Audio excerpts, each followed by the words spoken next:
नुमान भाई क्या है ये? तूने क्या दिखाया हमको यार? तो जरा थोड़ी देर सब्र करो, इसके बाद ये देखिए फ्रेंड्स, वाओ क्या बात है यार। फ्रेंड्स मेरा नाम है नुमान, तो आप देख रहे हैं नुमान एक्सपेरिमेंट यूट्यूब चैनल। तो आज हम इस वीडियो में एक साइकिल को बहुत अच्छे से रिपेयर कर देंगे। तो फ्रेंड वीडियो बहुत मज़ेदार है, आपको बहुत पसंद आएगा। तो फ्रेंड चलो फटाफट से वीडियो शुरू करते हैं।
चुका है। ये देखिए बहुत अच्छा लग रहा है। आप इसे घर में बहुत आसानी से पुरानी साइकिल से बना सकते हो नया। ये देखिए फ्रेंड्स बहुत अच्छा लग रहा है।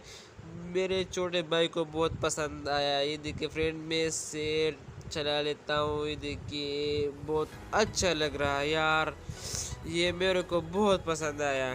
तो फ्रेंड प्लीज़ सपोर्ट करें इस वीडियो को। मेरे इसमें बहुत मेहनत लगा है। ये देखिए फ्रेंड्स बहुत अच्छा लग रहा है ये साइकिल। ये बहुत मज़ेदार साइकिल है। ये देखिए फ्रेंड्स मैं इसे एक चक्कर लगा देता हूँ। मेरा छोटा भाई, ये देखिए फ्रेंड्स ये मेरा छोटा भाई है। ये बहुत खुश हुआ कि साइकिल देख लिया।